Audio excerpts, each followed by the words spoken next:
connect with other resources. You're going to have the opportunity to hear from a lot of folks, but we're going to give you our contact information too. We want you to reach out and connect with us throughout the summer. Should you have other questions, if your student maybe is having some issues navigating things, let us know and we'll get them in touch with the right resource, the right person to help with that transition. And we also recognize for those students who have spent the past couple years in a either remote or hybrid setting, what it's like coming back to a mainly in-person experience. And we know that that can be overwhelming and feel scary as well. So last thing I want to ask for is if you could put in the chat what you are most excited about about your students starting at CU Denver. So what's something that you're most excited about having your students start at CU Denver? Oh, this is your first and last. Got it, Bonnie. All right. So what are you most excited about with having your students start at CU Denver this fall? New adventures, location, opportunities, getting educated, city environment, independence, close to home, opportunities, seeing independence a lot. I like that. Rebuilding social network. Absolutely, Meg. Absolutely. College experience. Yep. Leaving home after 2 years of a pandemic. Chance to grow. Online options. Yep. We still are offering online options. Absolutely. Transition into new life. Independence and inclusive environment. College experience. Social network. Residence hall. Yes.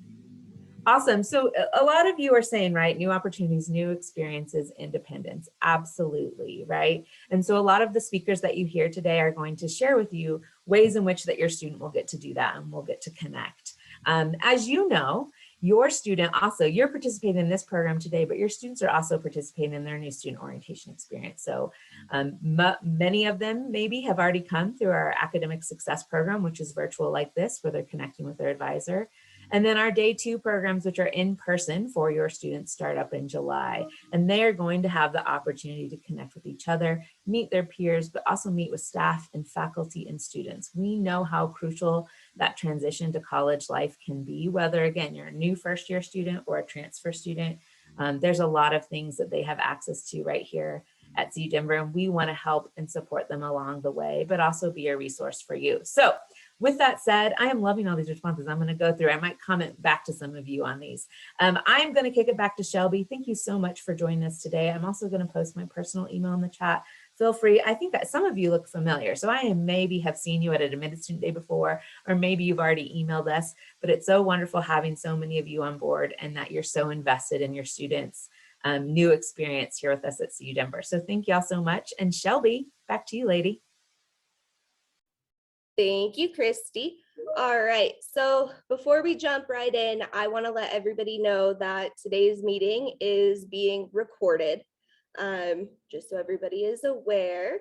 And I believe we're going to send it out later to the participants. Yeah, awesome. All right. So we are going to move right along and we are going to hear about some mental health resources from Ian Vincent. He is our case manager with the Dean of Students. Ian, take it away. Yeah. Hi, everybody. My name is Ian Vincent. I'm one of the case managers over in the Dean of Students office. I'm going to be talking about a few different departments on campus that all provide mental health resources for students. Going to share my screen so we can all kind of follow along. All right, perfect. Shelby, you can see my screen, right?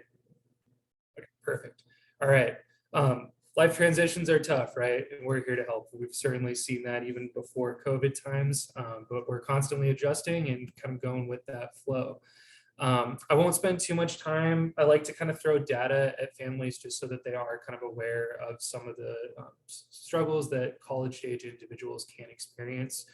This data was pulled from the National College Health Assessment from 2019. We are still waiting for the data from our most recent study to come back to us. So this was pulled prior to COVID, but some things to kind of pay attention to. There are significant numbers of students that feel overwhelmed by the number of things that they have to manage, both academically and personal life. So when those two mix, it can be very stressful for college age students.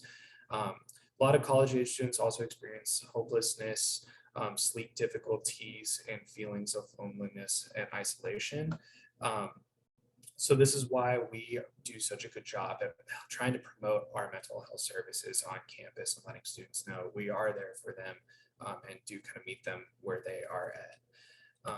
So kind of just moving right along. I also can't see the chat too, so I'll kind of circle back with questions at a later time. But so really kind of helpful thing to note too, there's kind of a fine line of what we call like helpful stress and unhelpful stress. So when students are kind of faced with timelines, that can be really helpful for them to stay on top of to-do lists, things like that. However, if they're feeling too stressed and too overwhelmed, that really impacts their ability to problem solve and kind of help with critical thinking.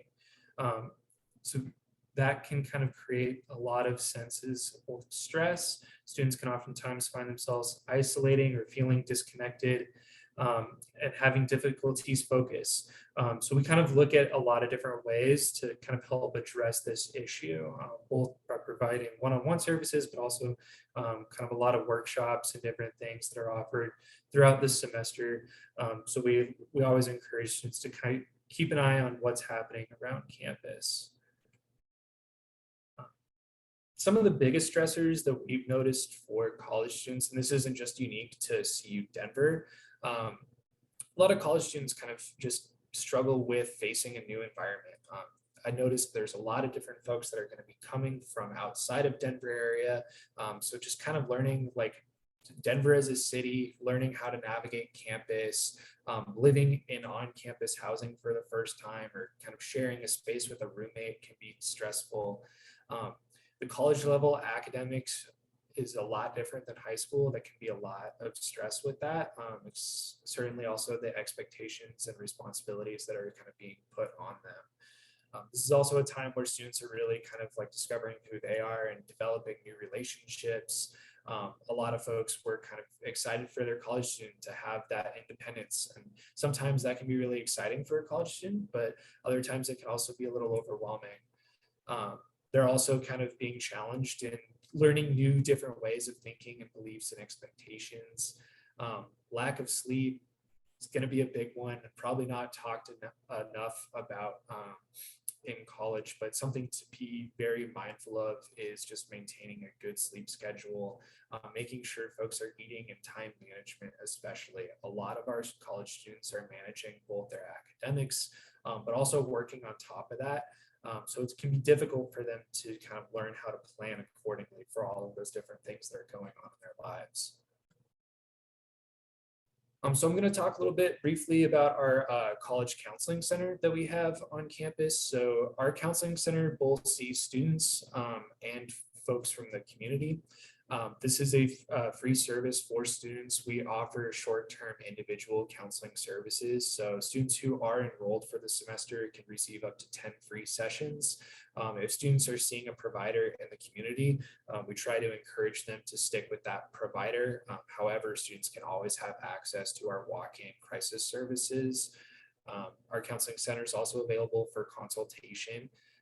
They also offer what's called the Let's Talk program. So if students are interested in kind of learning more about like what counseling is and how to access it, they can always drop into those workshops that are housed typically mostly in the residence halls, but they're kind of periodically throughout different areas on campus.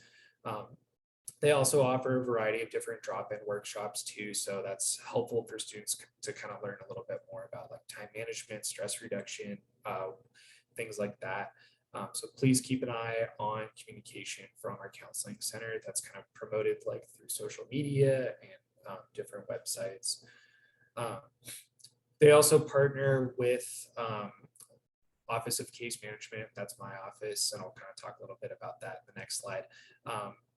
So just a little bit about them. Like I mentioned, it is covered in student fees, so that is a free service for students that are enrolled. So Office of Case Management, this is my area. So we work with students who are struggling both with academic and personal issues. So that can kind of appear in a lot of different ways. College age is typically when a lot of mental health starts to emerge for the first time. So we try to kind of provide early interventions, meet with students, see what it is that they need, and help get them connected to additional resources and supports on campus. So that can appear in a lot of different ways. We offer advocacy on campus. So if there's things impacting a student's academics, we're reaching out to faculty, trying to get some flexibility and things like that. We also do a lot of referrals too. So those different departments and things that we're going to be helping connect students with can kind of focus on specific areas that will help a student with specific things that they may be encountering. We primarily operate in kind of a short-term capacity, but we do have some cases where we're working with students during the time that they are at CU Denver. We also help what's called process what are called medical withdrawals. So if students are ever impacted by a physical health or mental health issue throughout the semester or previous semesters, we can work with them to withdraw them from that semester or a previous one. That does include a tuition appeal process. So we work with the student to make sure that they are receiving some kind of reimbursement with that. And that it's not going to be reflected on their transcripts if they do wish to withdraw and take some time to focus on recovery. The Phoenix Center at Auraria is a resource that is shared both by CU Denver, the Community College of Denver, and folks at MSU. Their role on campus is to provide advocacy, education, support, and resources to anyone who's impacted by interpersonal violence. We consider that sexual violence, relationship violence, stalking, family issues. That is a confidential service that is offered on campus. Again, it's another free service that's offered. It is covered by student fees. They also have a 24/7 helpline that students are able to call at any time that they may need support. But we always encourage folks to talk about interpersonal violence and bystander interventions with their student. I believe the Phoenix Center still offers bystander intervention trainings as well. And then moving on to our wellness center, this has been a great resource on campus that's constantly expanding. So this is covered by student fees as well. So membership is free. So this is going to have kind of our gym as well as a rock wall, basketball courts. We have an indoor pool, group study rooms, bike shops, game lounge, rental shop, and food pantry too. So if students are ever having difficulties accessing food, our food pantry has been a great resource for them. We also offer group fitness programs. These are both been offered in person and on demand. I think they even have kind of some helpful videos on their website for folks who are looking into working out and exercising. Wellness coaching is something that began offering about a couple years ago. This kind of looks at like all aspects of wellness. It's not counseling, but they kind of just look at different ways that your life could be impacting your wellness.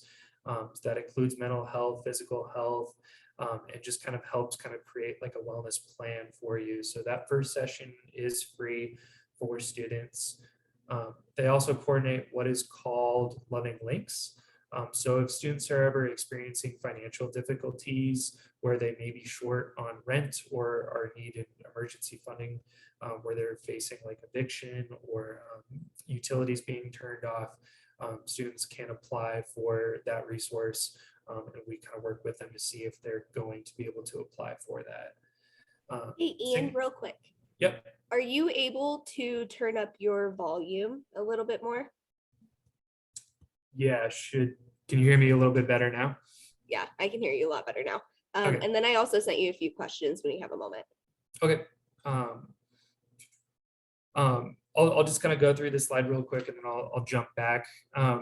Single Stop is a new program for that's being offered to students. So if students are looking for additional resources that they may qualify, like medical insurance and things like that. Single Stop is a resource that will kind of help them get connected to those things. And then also financial coaching. So a lot of students are going to kind of experience that financial independence for the first time.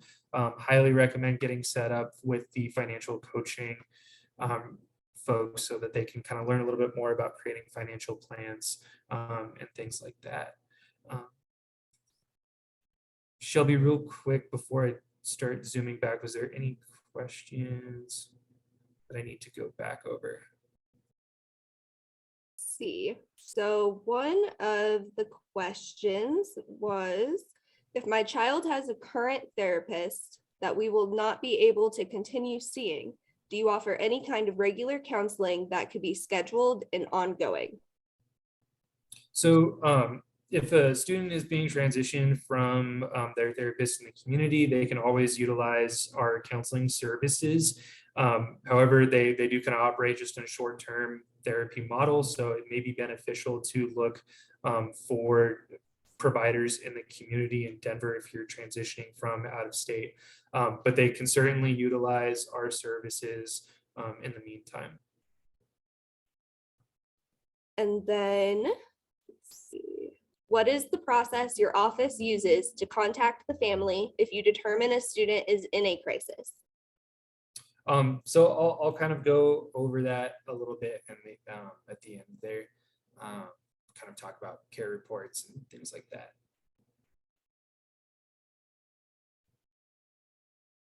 Perfect.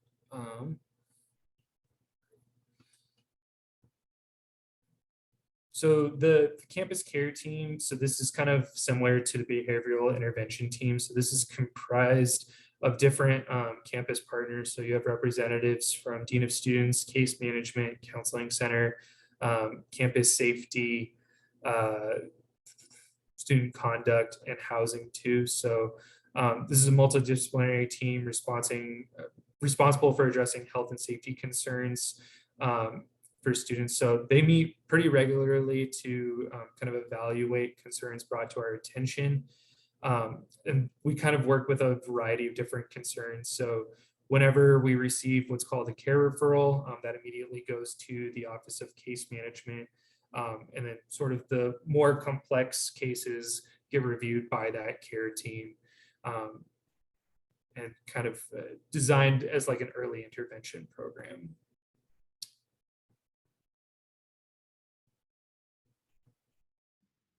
Oh, and I did see a general question come in about prescription medication. So our counseling center does not provide medication management or diagnosis.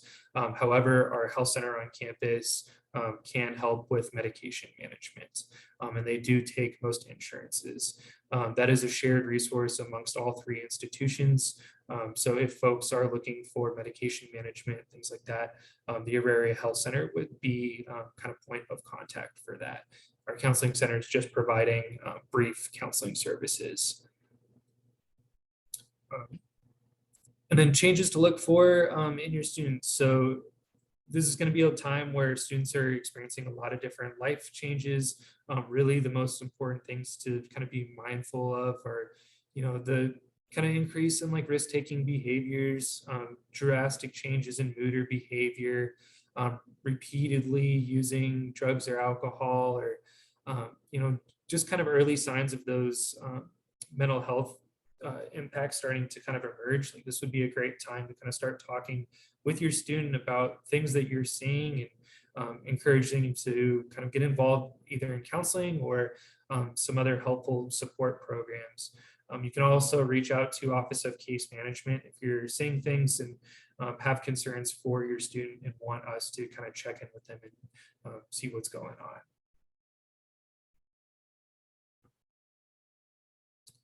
on. It's always important to really kind of encourage your student to stay connected on campus. So that can be getting involved in kind of creating that peer-to-peer support. So we have a lot of campus events and student works through the Office of Student Life. There's also great ways to connect with students by forming study groups and meeting with your faculty. Most faculty offer their office hours where students can kind of drop in, get questions answered, and really kind of help build their confidence with their academics. But it's important to also just kind of check in with how they are managing stress, whether that's, by exercising or eating or having strong sleep schedules, just making sure that they're kind of keeping organized with their coursework, and also spending time to do something fun. Like when you feel overwhelmed, oftentimes that self-care piece is going to be the first thing that students start kind of slipping away with. So that's going to be really important for them to reduce burnout. So highly recommend just kind of checking in with them, see how they're doing with managing all the different changes. If you are really worried about your student, highly recommend connecting with us and encouraging them to either get connected with Office of Case Management or our counseling center. The link below, that is how to provide a care referral. Just ucdenver.edu/care. You can also Google CU Denver Care Team. With the report or the referral, you can just kind of put in like general changes that you're seeing. We'll follow up with the folks who submit those referrals, and then start reaching out to the student to see what supports we can offer. And then this is just sort of the general kind of different resources and contact info that is available on campus. I'm going to stop sharing my screen because I know that this will go out. I want to just make sure I didn't miss any questions. And Ian, real quick too, so we are going to be moving on to the next presenter. So folks, if you had some questions that Ian didn't actually get to in his presentation or something else came up, Ian, if you don't mind staying on a little bit and then just kind of responding to some folks in the chat, would you be able to do that? Okay, perfect. Awesome. Well, thank you, Ian. I also took note of some of the questions, so I can send those to you later as well. So next up is Lori Ann, the director of the Learning Resource Center, to discuss the excellent resources they have available for your students.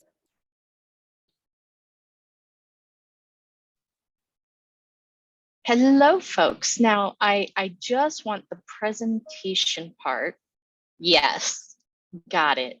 So good afternoon. My name is Lori Ann Varela, and I am delighted to work at the Learning Resources Center and to come and talk to you all a little bit about learning. And so a couple things to note, my name is there and also my webpage. And so if you go to that webpage, you can see our whole staff list and the different services we have. But to start, let me move everyone's lovely faces over. To start, I want to share just some tips on how to support your student. And so these very briefly are just 4 tips on how you can best support your student on their road trip, their journey these next several years.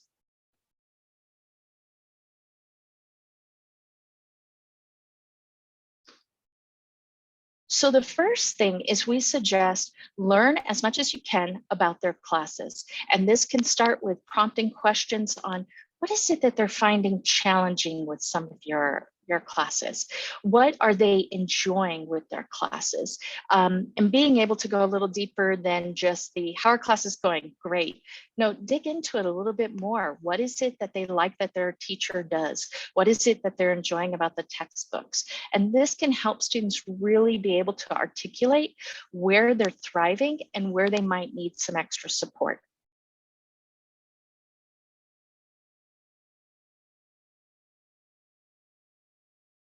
A second area is normalizing the learning process. And this is discussing how learning is sometimes hard and messy and that this is normal. And a lot of times we use the analogy about whether someone is learning to play a musical instrument, a sport, they are learning to drive a car or a bicycle for the first time. When you first start out something new, you might not have a level of excellence at it, and it's something you have to build up to. And sometimes for students who have just come from a previous place where maybe they excelled, they were getting really into the groove and used to it. Now some of that transition that Ian was talking about earlier, that they're starting something new and they're maybe not at that perfect place. And so they're going to experience disappointments sometimes with some of the papers that come back, some of the feedback they get on quizzes and tests.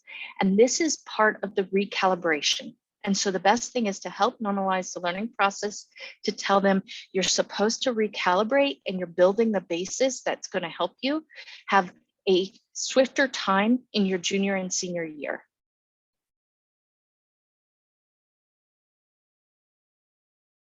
A third learning tip is about how learning approaches can vary.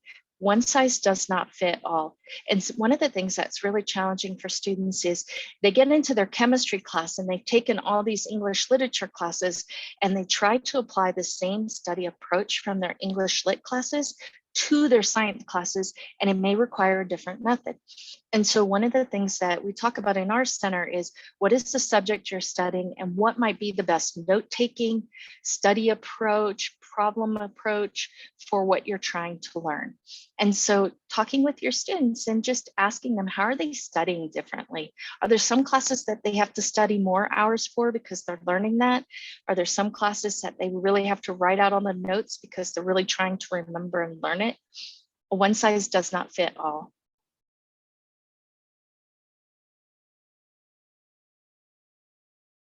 And then my fourth learning tip is just how studying with others is crucial. And so oftentimes I hear students saying, I need to concentrate, so I want to study by myself. And that is a part of the process, that you have to spend time on the task of learning. But that learning is best cemented when it's talked out loud with others. And so we encourage students to do study groups with one another. We encourage them to go to review sessions that are offered. We encourage them to use tutors and other writing center folks. To be able to talk it out loud with another person helps you cement and better recall and remember. So the more you study in a group and actually be working in that group, then the less time you have to spend overall studying because you're learning it more deeply. And so one of the things you can do as family and guests is be able to share the Learning Hub resources. And so at this point, you're probably like, what is the Learning Hub? Well, I am here to tell you, the Learning Hub is our effort at a one-stop shop. And it's 3 offices in one space. And so we are on the first floor of the new Learning Commons, which is right next to the new Residence Hall and near the Wellness Center. And we offer the Writing Center, Math and Stats Support Center, and then My Learning Resources Center. And so all 3 of us work together because we want a student to walk in, and it doesn't matter which office they're going to. Like if they have a question, they have one spot they can go to, and we will direct them to the correct place. And so just a couple of things about my colleagues. The Writing Center, they offer great resources. All of these resources are free to students. They're already included in the price of their tuition.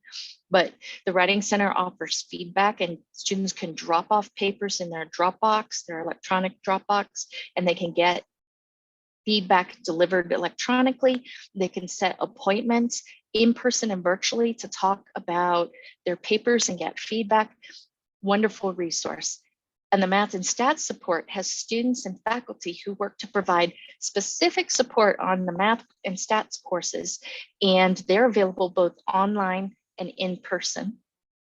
And then I'm going to talk a little bit more about our Learning Resources Center. So a couple of the things that we offer, we really focus on academic support and learning support. One of our things for academic support is we have a partnership with a program called TutorMe. And this provides students access to a tutoring service that is credible. They adhere to our academic integrity. Their tutors all have bachelor's degrees, and they help on different subjects. And they have over 350 subjects that students can look into and utilize. Right now, we don't have a limit. We encourage our students to use what they need. If you have a 5-minute question, if you have a 25-minute question this fall, you'll be able to get on board at any hour. Of course, if you go at 2 a.m., you may have a slightly longer wait time as they try to match you up with the tutor, but it is available 24/7 for students to get help with their classes. And so this is a great resource for every subject that we offer at the university. Now, I mentioned a couple folks asked about organizational support and things like that. We offer individual learning coaching appointments. And so your student could schedule as much as up to once a week to come in and talk to one of our staff members and be able to either talk about their time management or organizational strategies, talk about learning approaches, or talk about general study skills.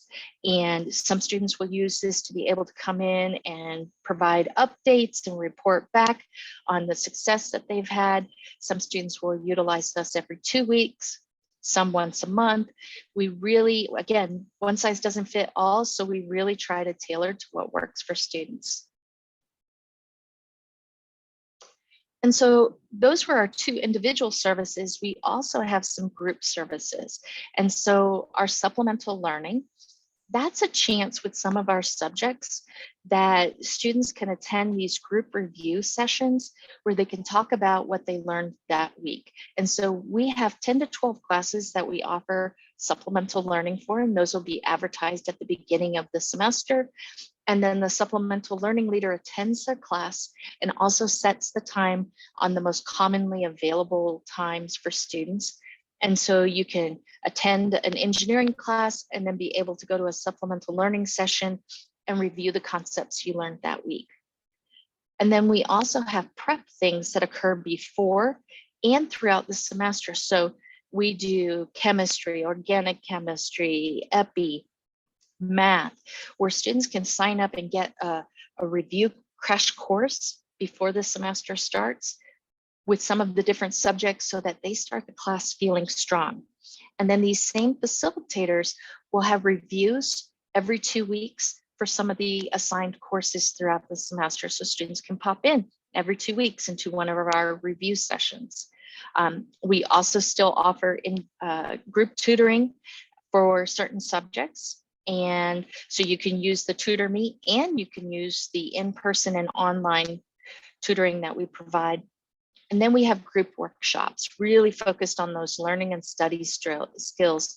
And so we'll update those at the beginning of every semester and be able to share them with students, and they are available online and in person. Plus we have a video library that has some study skill workshops in it that students can view at any time 24/7. And so I threw a lot really fast, but I'm going to check the chat now. And I'm going back up. Do you want me to read them to So- you?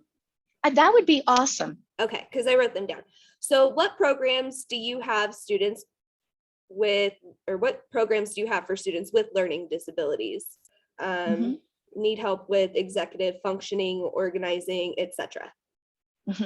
That's a great question. So we do encourage students with different learning disabilities to be working with the Disability Services Office. That way that they can help provide the best accommodations and communicate with the student about what to tell the faculty. So for us, we get a lot of students referred over, and we will provide those learning coaching appointments.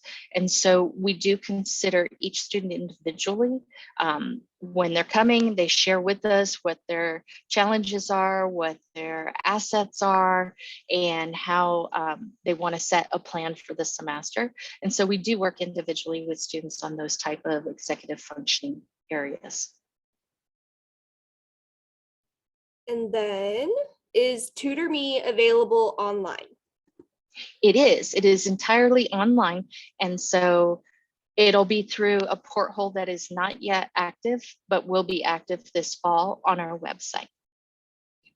If a child has an older IEP, is that helpful for you to have in advance?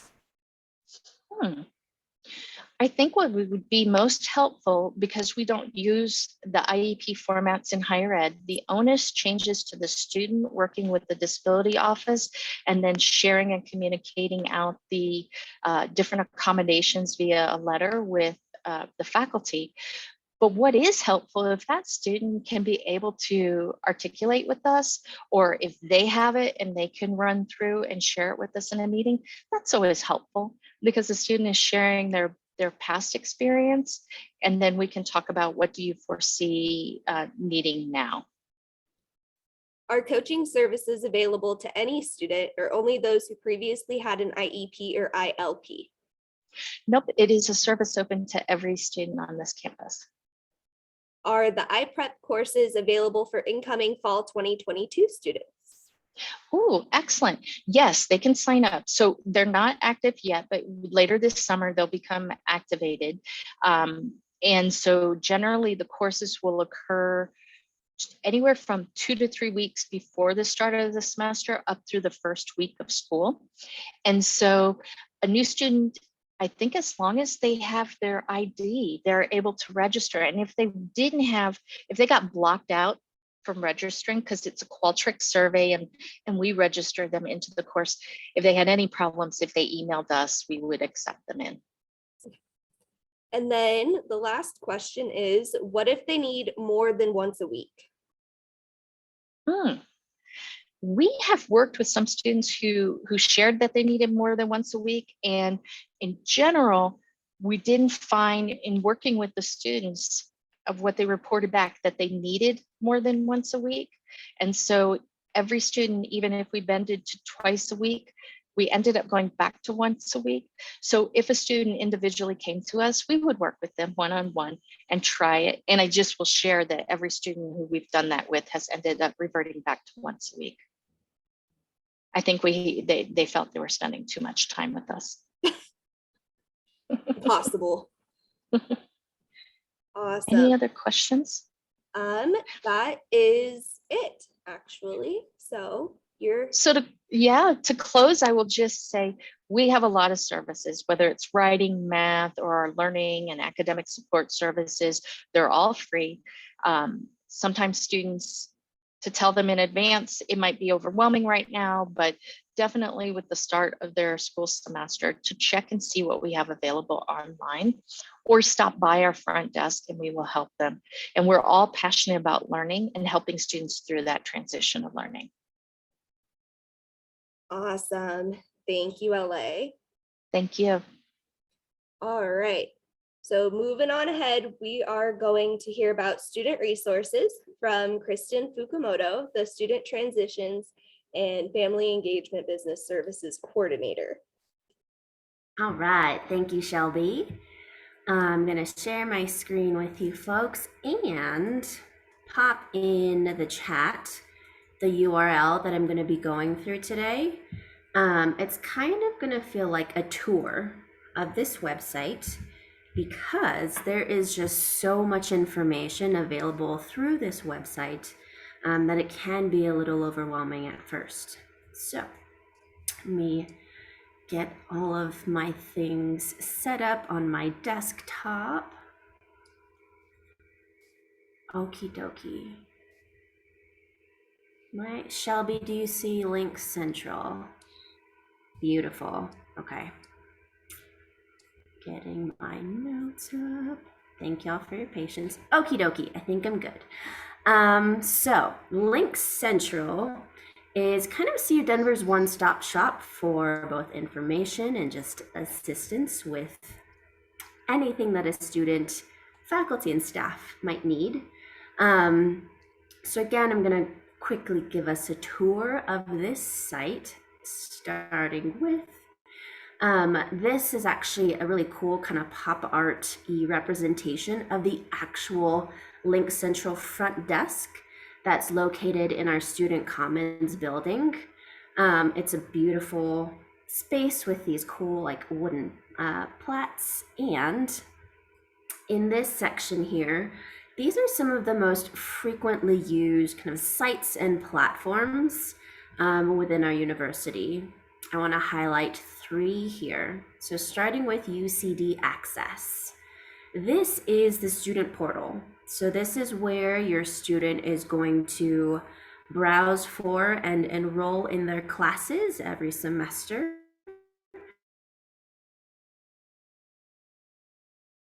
They're going to view and pay their bill, access our scholarship application portal. They can schedule appointments with their academic advisor and other support services on campus, view previous semester grades, and a ton more. And UCD Access is like the hub of the hub for the university. Second thing I want to highlight is Canvas. This is our learning management system at CU Denver. This is where your student is going to access their course materials, potentially turn in assignments. They may even take some quizzes or tests through Canvas. Students get access to UCD Access once they matriculate into CU Denver. So they've completed or accepted their offer of admission, and again, matriculated into our system. So that access is granted quite early on. Final thing I want to highlight is webmail. So your student's university email account is the official form of communication between us, the entire university, and them as a student. So it's really, really important that they make a habit of checking this account regularly, like a couple times a week at the minimum. There is an option for folks to be able to forward their university email to a personal account, but they would need to set that up kind of separately. Next to this section here, we see some dates and deadlines. All of the things listed in this section are going to be important kind of academic dates and deadlines. So we see here, first day of summer classes is today, and then the last day to either add or drop classes coming up soon too. But this will change depending on the time of month, which semester we're in, and you could view a full calendar here for the entire academic term. All right, scrolling down a bit. Okay, so this next section, again, it's kind of a lot, but all of these resources are related to enrollment management.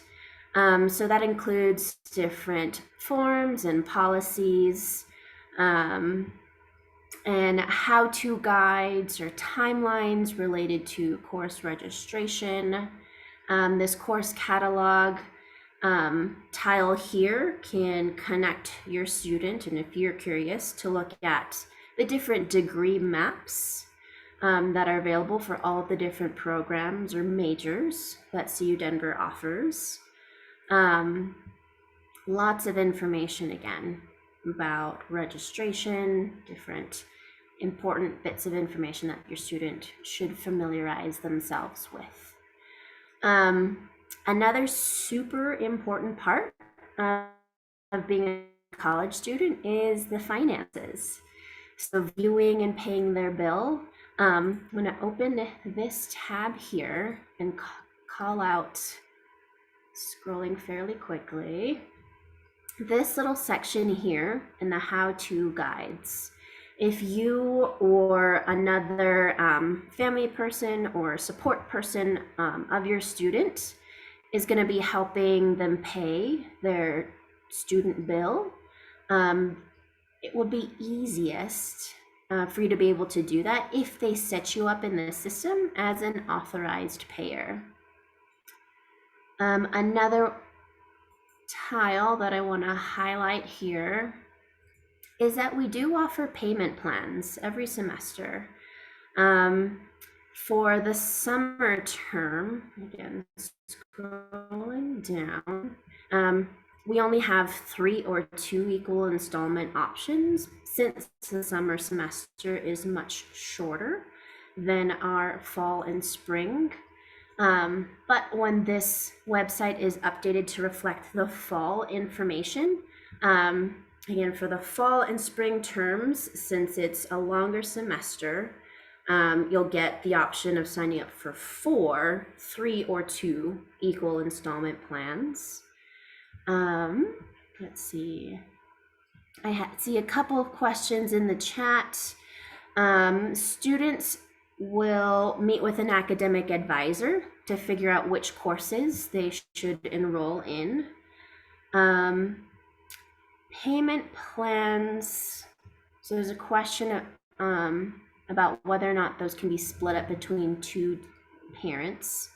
That's a great question, and I'm actually not sure about that. But we will have a kind of Finances 101 spotlight session later in the summer that we'll have representatives from, I believe, our bursar's office and financial aid folks, who will be able to get into more of the specific kind of nitty-gritty finances information. If my orientation colleagues can find the date for that spotlight session and post it in the chat, that would be fantastic. Thank you, Shelby. I'm going to keep trucking along here. So again, lots of information about paying their bill, signing up for payment plans, what the tuition and fee structure looks like. We've got grants and scholarships that students can apply for. I'm going to keep scrolling down. Oh, one quick thing. You'll notice that some of these tiles have this little lock icon. That means that only students, faculty, and staff who have login credentials to our university portal system will be able to access those sites and the specific information related to their accounts. So just a note about those little lock icons that you might see on different tiles throughout this page. All right, next we've got an events section. These events highlighted here are more geared towards kind of social events. There are certainly some academic related ones, but at CU Denver, we know it's super important for students to get involved with the entire campus community, right? We don't want them just to go to class and go home, or just hole up in the library for hours and not go to other events on campus with other students to really start to build that social network. That's so important to making the college experience just more fun. So again, they can see what kinds of events are coming up. It is a little quieter in the summer, but you can see there's still things that folks can check out. The rest of this website is kind of organized into 6 sections. The first one here, Links Connect. So Links Connect is a hub of 4 different offices: our Career Center, Study Abroad, Undergraduate Research, and Experiential Learning. And so this hub of services really helps make students kind of find the connections between who they are, what they're interested in, and the reasons that they're going to college, right? So kind of forward thinking about how are the things that I'm getting involved with now while I'm in college going to set me up for success once I graduate. And we really want students to be thinking about all of those things from their first semester here, not waiting until the second semester of their senior year to start figuring all of that out. The next kind of section or chunk of information we have is about academic support. So again, we got a question earlier about how do students know which classes to register for? We've got academic advisors who are specifically assigned to your student based on their major program that they've selected. LA talked about the different tutoring services and our writing center and our math and statistics support. The 2 other services that I want to highlight from this section here is our first year experiences and peer advocate leaders program. Our FYE program is designed specifically for our first year incoming students to really help them get set up for success right from the start.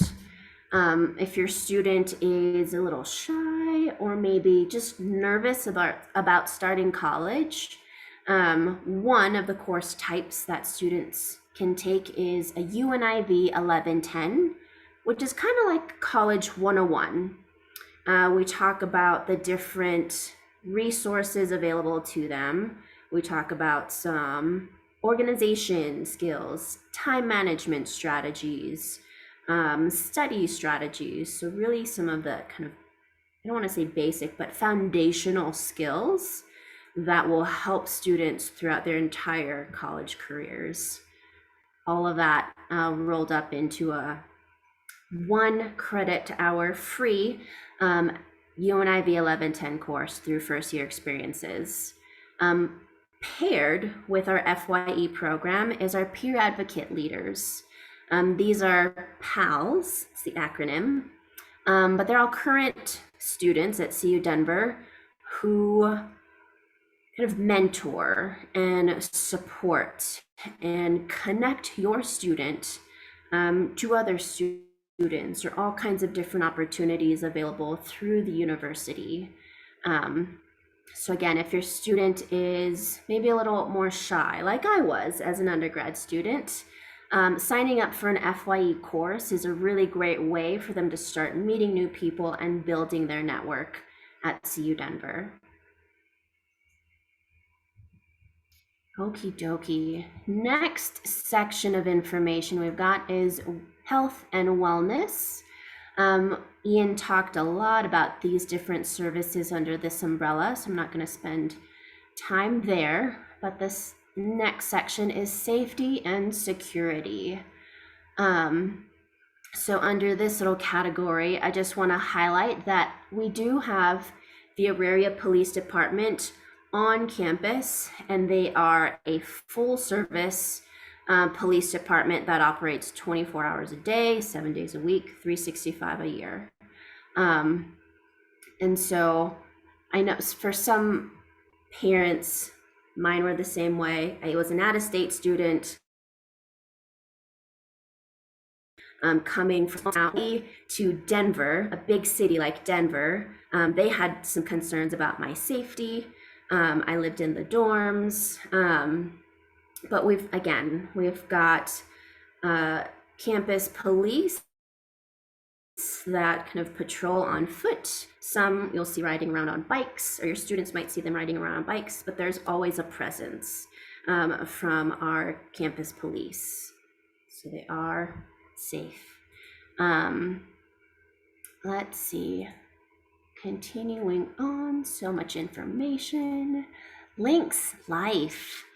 So this section features some of the resources on campus that cater to some of our more special populations of students. So I've seen a couple questions in the chat about our veteran and military student services.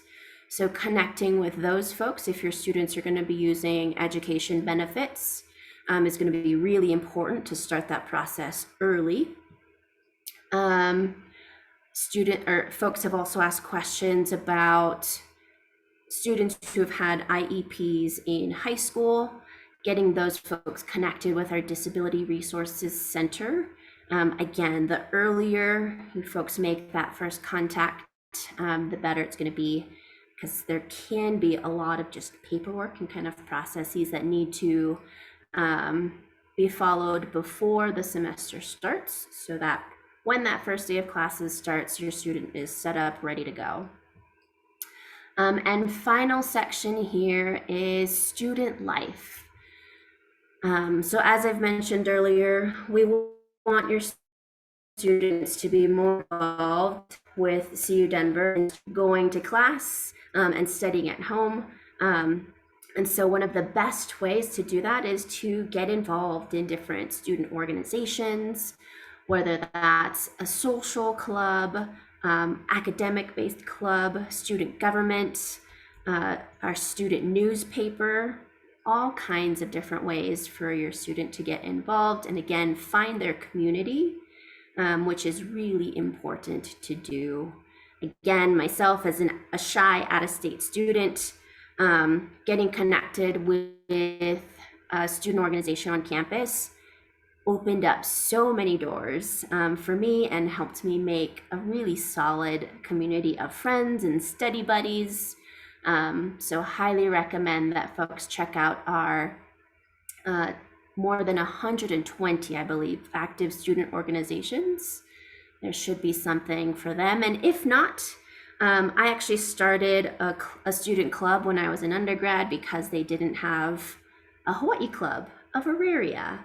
And that was something that was really important to me. Had a couple of friends and we started that club. Hosted our own luau. It was so much fun. But again, so many opportunities for your student to get involved on campus.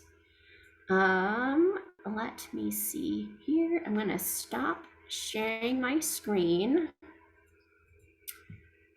Check my, and I went a minute over. I know there was quite a few questions coming in through the chat, but I will browse through that.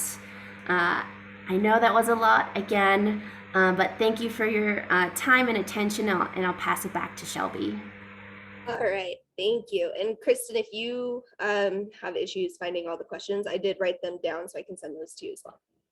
All right, so moving on to ensure students and campus safety, we will next be hearing about COVID requirements from Lacey Clint, the Public Health Response Director. Thanks, Shelby. Glad to see a bunch of faces and names here. It's going to be an exciting fall, but I just wanted to introduce myself as the Public Health Response Director.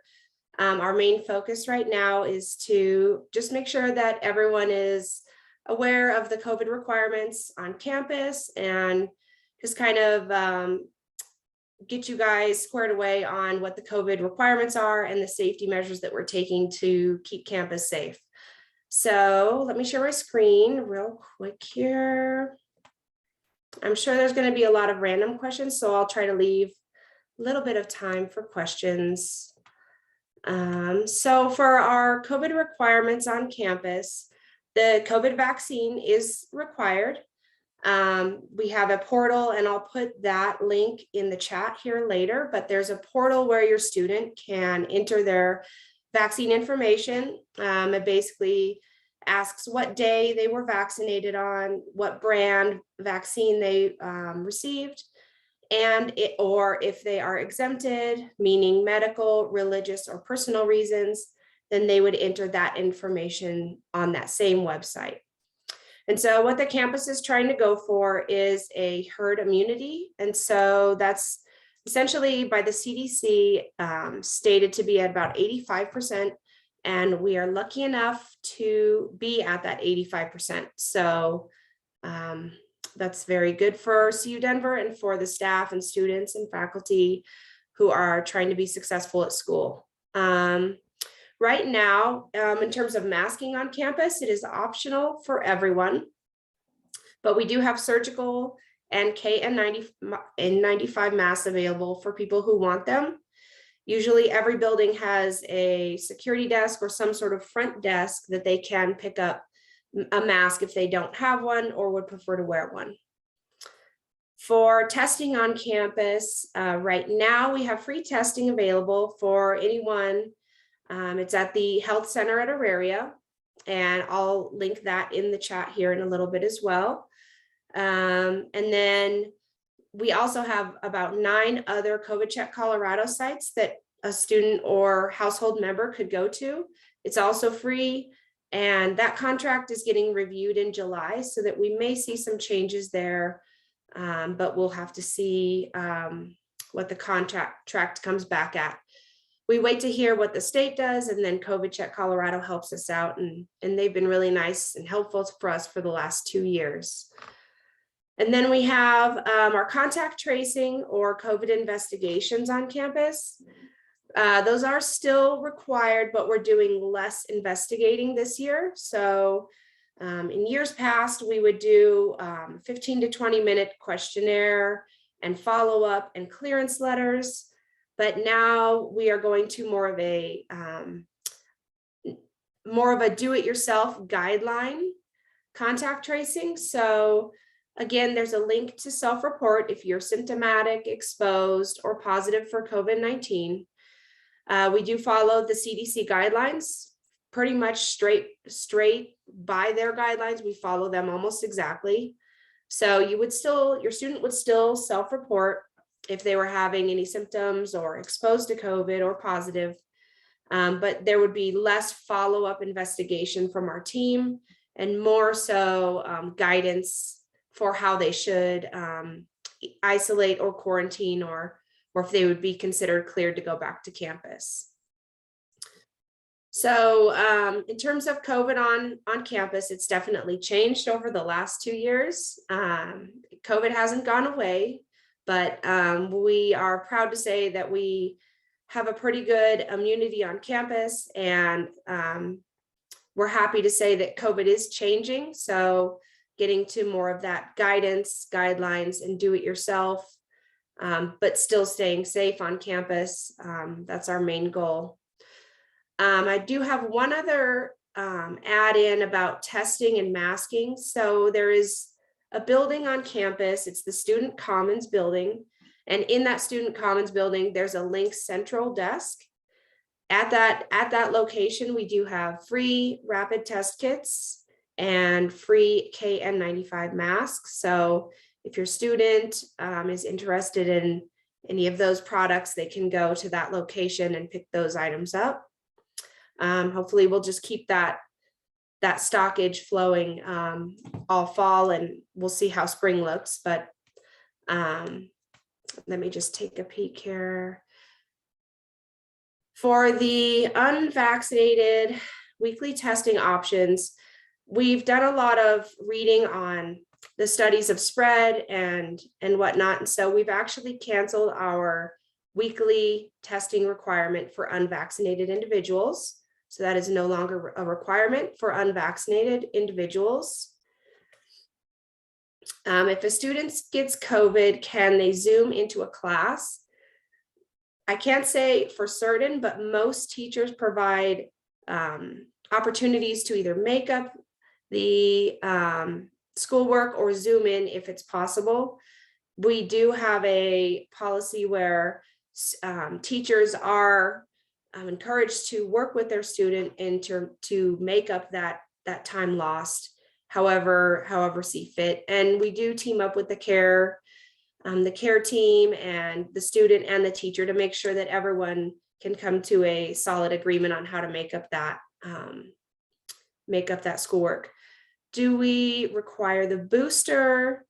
We encourage the booster, but it's very hard for us to track the waxing and waning of when your booster expires, when it's coming due again, and everyone's kind of on a different cycle for that. So boosters are definitely encouraged. We've seen a lot of good things for people that have the booster, but that information would be entered onto that portal, which I'll share later, but it is not a requirement per se. Someone said, I said as the first and second, but no booster. Yes, that's okay. A lot of booster questions. And we're trying to do some outreach on, spreading the knowledge on the importance of the vaccine and the success stories that we've seen with it, and trying to get boosters out to people that want them or need them. If their COVID vaccine was listed on their vaccine record, they do need to submit the COVID form, because the vaccine record is given to the health center at Auraria, and that's where some of the immunization holds come from. The COVID vaccine is not part of an immunization hold program, so we have a completely different database for the COVID vaccine. I'm just trying to see if there's a few more. You want me to read the ones that I have down? Sure, yeah. Okay. Let's see. So the weekly testing option we went over. Is there a quarantine area at the dorms for COVID plus students? Yes, so in years past, we've had quite a bit of isolation spaces, or definitely enough, and we're still going to continue to have isolation spaces for students in the residence halls. Okay. Are students still not having assigned roommates in the City Heights dorm due to COVID precautions? I don't know if you'd be able to answer that. Roommates are in play this year. Okay. And that is it. You covered the rest of them. Okay. Someone asked a private question about MSU and CCD for COVID protocols. I do speak with those colleges about their protocols, but we don't necessarily coordinate or align exactly with them. That some of them have different requirements or different protocols. So each college has a little bit different COVID protocols. Yeah, and so Alicia shared the COVID link there. Basically, if you just go to Google and search CU Denver coronavirus or CU Denver COVID, the main link will come up, but I'm going to share some more specific ones for you guys when I'm done here. And it's about time for me to. So thank you guys. And I really hope that it's a really fun fall for all of your students. We're really looking forward to where things are going. I know in the community right now, cases are pretty high, but hospitalizations are not doing too bad. So we are pretty excited about this fall and about having your new students join us at CU Denver. Thank you guys. Lacey, there were actually a few questions about if students are matched based on vaccination status for housing. Can you answer that one real quick? No, that's not something that is considered for matching. Okay, thank you. Yep. Awesome. Well, now we are going to kick it back to Christy, and she is going to discuss the extended new student orientation. Awesome. Thanks, Shelby. Thanks, everyone. So I saw some questions coming through the chat about this. So basically, as you know, and I'm seeing some folks get some answers here about our orientation process. So all students participate all new first year students participate in a 2-part orientation process. So Alicia and Nicole have commented over here in the chat. So your student goes first through our academic success day, which is where they have advising and registration. They get set up in the portal, and that's virtual. And then our part 2 is an in-person day. Those start in July. We have something that we call an extended orientation, or CU Denver Welcome. And what that means is basically the week before classes start in through the first month of enrollment, we have a lot of different programs and initiatives and workshops happening. And the reason for that is we know through research that students know within the first 6 weeks if they're going to persist at that institution, right? So social integration is equally as important as academic integration. Of course, we want your students going to class and we want them studying and we want them to get good grades, whatever that looks like for them. But we also want them to connect and engage socially, right? Peer-to-peer support and contact is really important. And so about early July, your students are going to get information about all these different fun events we have starting the week before classes. And so we've talked a little bit about New Student Move-In Day, which is on Tuesday, August 16th. And that's for if your student's going to be living in City Heights. We will have at the end of that week on Friday, August 19th, New Student Convocation, which is the big kind of kickoff to the academic year. On that day, we also have a family social. So families and parents will be invited to convocation. And after convocation, there's a part where just the students go to, and then we take the families into the Wellness Center with us, and we have a social for you all and do some fun stuff with parents and families that are there that day. Then once classes start, which is, Monday, August 22nd, throughout that first 4 to 6 weeks of enrollment, of course, they're going to classes, but they're also participate in workshops, activities, events, getting them connected to the resources on campus. Similar to today, right? You're getting a lot of information. You're going to probably leave here with some questions still, and that's okay. That happens to your students too, right? They come to orientation. We give them a lot of information. Some of it resonates, some of them, especially those who are internal processors, might think about that later and have some other questions. So we want to make sure that they are engaged and they're integrated into our campus, that they know what their academic resources are, they know what their student service resources are. We will have campus tour options as well. We also have something the first couple of weeks called JAM Tent, stands for Just Ask Me. So we have our staff set up outside our building, which is centrally located, and we're just basically answering questions all day from students. Often we get asked, where's this building? And we point to the right building, but sometimes we get other questions too. And so there will be a lot of support, a lot of wraparound support for your students happening in those first few weeks to a month of classes. And so I think it was LA that was saying, ask your students questions. So if you're wondering when this is coming, again, early July, they'll get more information about our extended orientation program. But here's the deal. You all also have access and the ability to get this information too if you join our family newsletter. So if you are interested in joining our family newsletter, I'm going to post, or Kristen or Shelby, maybe you can post this. Email us at our family@ucdenver.edu email. Let us know if you want to be on that. We also have a private Facebook group.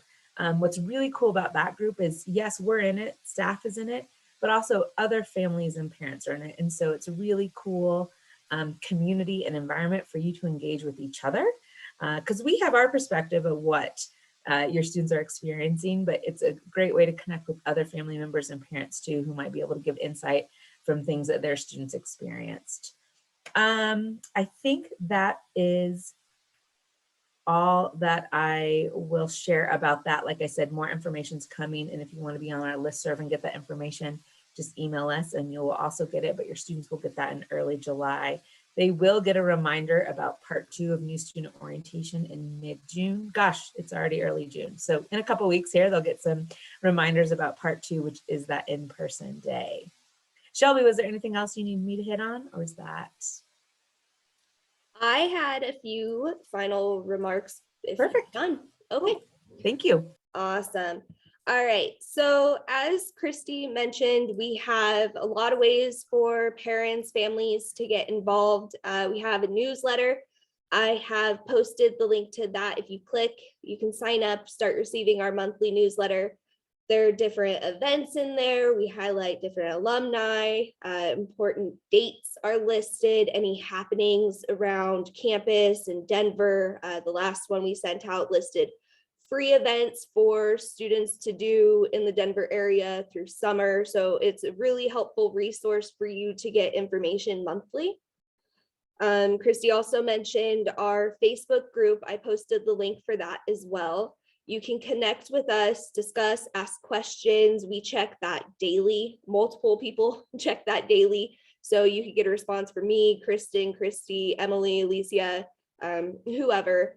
So if you have anything urgent that you want to discuss with us, that's a great way to chat. Then lastly, we also kind of briefly touched on our Family Advisory Board, FAB. Our next meeting is going to be Wednesday, June 22nd. It's held over Zoom, and it'll be from 5:15 p.m. to 6 p.m.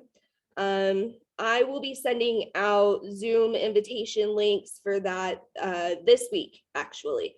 So if you are interested in doing that, I will drop my email in the chat again. Just send me an email. I'll forward you the link and add you to that as well. And then lastly, we have some Canvas modules that are helpful for parents to kind of go through. And I don't want to take up too much time, but I just posted the link for that. It's a helpful resource for you to go through.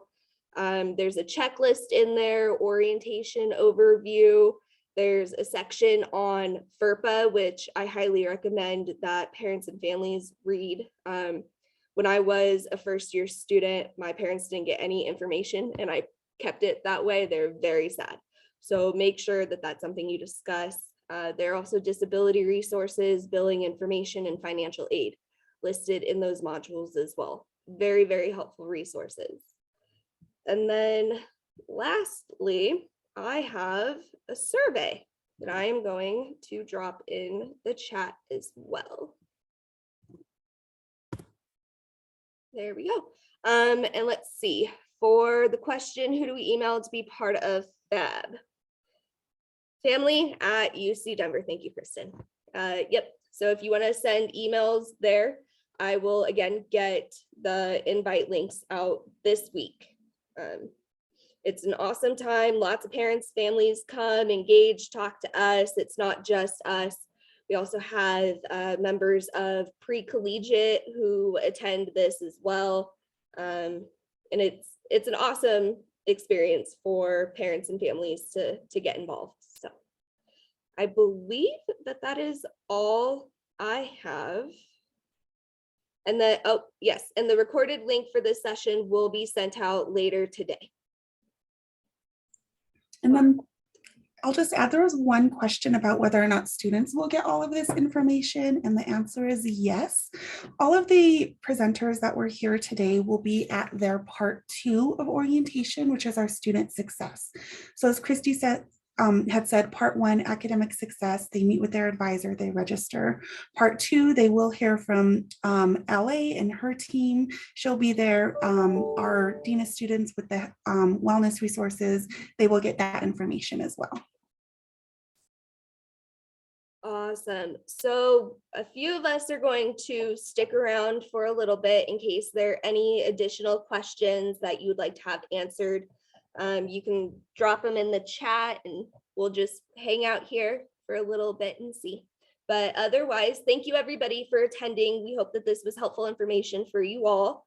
And hope you have a good rest of your day. Kevin, I saw your, if you're still on the line, Kevin, I saw your question. The June 22nd event that Shelby plugged, that's our next Family Advisory Board meeting.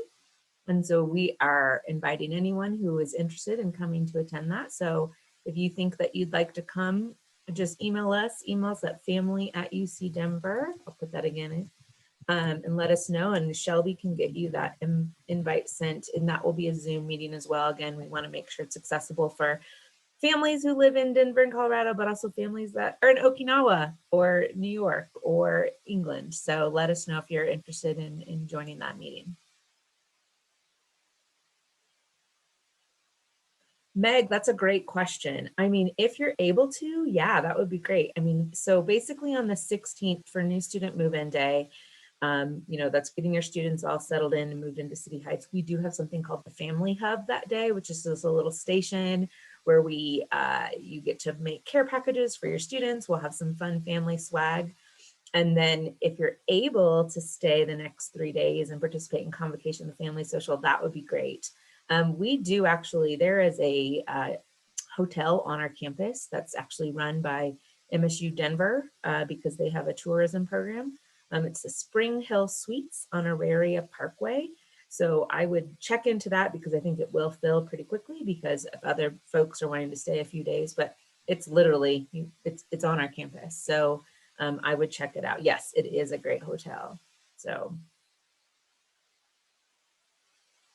yes, Spring Hill Suites. And I think it's the one that you will see, it'll say Auraria Parkway. Megan, I see your note. I did update in the chat some information about housing. So I would reach out directly to them. I'm sure it's like way up there. If we have to scroll, let me see if I can.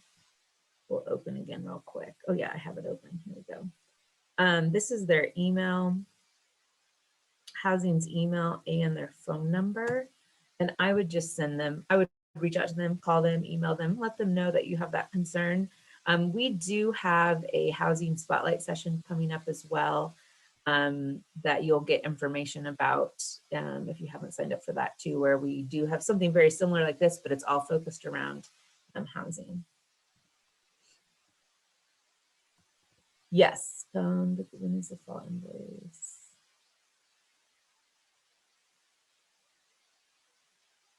They don't have to get a parking pass if you're commuting. You don't have to do that. You can just pay for parking or use the RTD.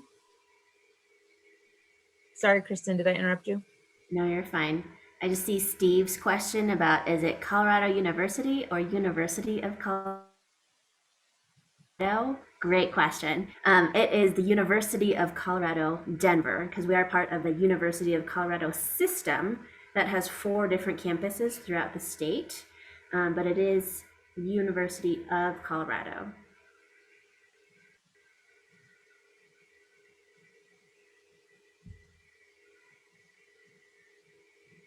Yes, I know, Julie, it's confusing. We say CU. I know. It just is what it is. It's similar to, like, I don't know if any of you are familiar with the University of Kansas. They also go by KU. And actually here in town, the University of Denver also goes by DU. So I know it is confusing. And then if you look at our email addresses, right, it's christy.heaton@UC Denver, not CU Denver. So Yeah. so Boulder, we say CU Boulder, right? And then University of Colorado at Boulder. So the only acronym that like is accurate is University of Colorado, Colorado Springs does go by UCCS. So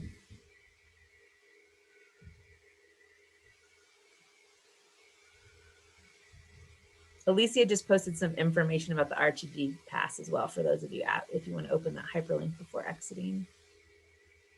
And she also posted the link to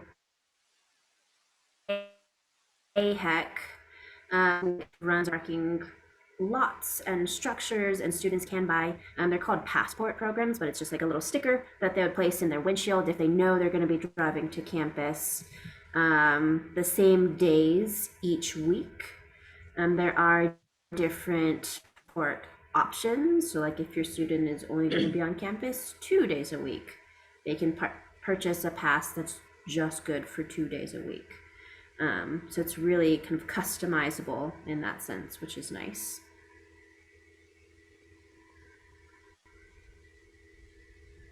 But just note that you are not guaranteed a parking spot. So if you do get a parking permit, you're not designated a spot on campus. You do still have to get here early to get a spot. It does just get you in and out of the lot as many times as needed for those days. And actually the passports do, I think it's like a 50-cent discount if you are to purchase that passport like sticker for the windshield versus just paying the daily rate at the little kiosk every single time your student comes to campus.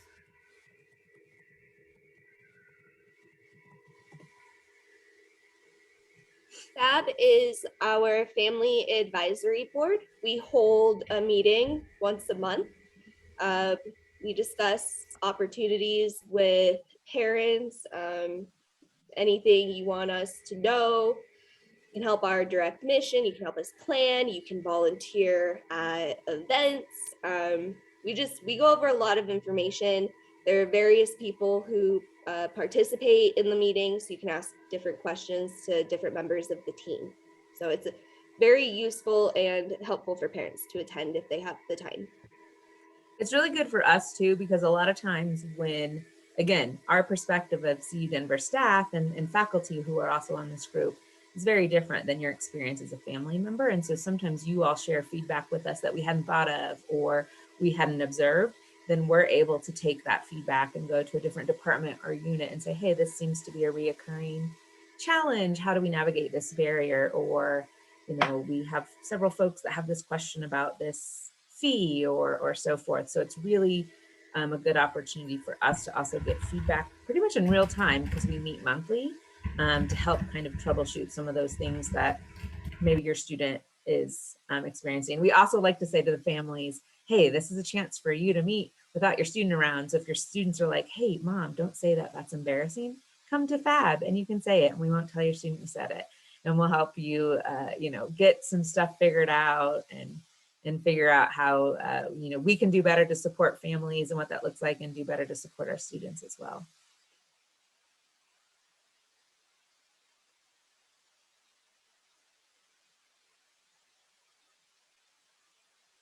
I know, I'm sorry. I see your comment, Lisa. So our family social is in line with the new student convocation. So I'm sorry if you're not able to stay through a new student convocation. Like I said, though, we will have a family hub happening on that move-in day. And so there will be some other things happening for families and parents that day. So we encourage you to stop by as well. We'll have some information for you then. So we apologize that it's not right next to the new student convocation program. And I saw a lot of questions still coming in about housing. And although none of us work directly in housing, we know that your questions are pretty nuanced. And so to get you the best information, I did drop the direct emails to Mike Schilling, who is the Associate Director of Housing, Tina Carroll, who is our Operations Housing person, and Cade Ross, who is the Director of Housing, in the Zoom chat. Highly recommend, if you haven't heard from housing in about 5 to 7 business days from when you last reached out, feel free to email those folks.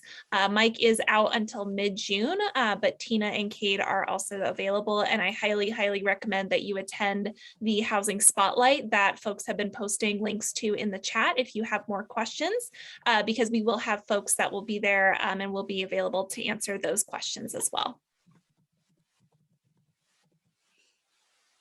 And I can give you all some housing date specific. So on June 15th, your student, not you, and they need to be checking their university email. June 15th, they will receive an email on what to pack for housing. At the end of this month, June 30th, they will be informed on who their roommates or suite mate will be. And that is going to be, again, they need to check their CU Denver email. July 12th, so next month, July 12th, move-in paperwork will be requiring an electronic signature for all students. So just have them keep checking their CU Denver email. July 26th, move-in process will be released. So they will know what the process is for them to move in. And then August 16th is their move-in day. So those are some key important dates. The 15th, what to pack. The 30th will be the roommate release. July 12th, move-in paperwork. And then the 26th, they will get more information on their specific time and how that process to move in will look. Okay. Awesome. Thank you so much, Alicia, for posting that. Bruce, we are actually putting together a kind of a what's happening next document specifically for families. Your students receive a lot of this information, but we know it's hard and overwhelming and they're getting bombarded by emails left and right. So we will be sending it out directly to our family listserv as well, our families that we have, not just in our family newsletter, but all new families of new students. So stay tuned for that in a couple weeks. We are going to wrap this up because we want to be mindful of everyone's time and our presenters' times as well for their next thing they have up today. So I'm just going to ask if our folks in the room, if you can put your email, and if you are in an office, that office email contact, that way folks can capture those one last time. So if you don't mind putting your personal email and your office emails, that would be great. Thank you, everyone. And again, like I said, if you hop out and like 2 hours from now, think of a question, or 2 days from now, think of a question, you can email any and all of us, but definitely remember that family@ucdenver.edu email. And several of us keep an eye on that and are responding daily to questions that we are receiving. Awesome. Thank you. Thanks, Ian, as well. All right, thank you so much. With that said, I'm going to go ahead and wrap this up. We hope to see you again soon and hear from you, and hopefully you'll take advantage of some of the things that we have happening the rest of the summer for both families and new students. Thanks, everyone. Have a lovely day.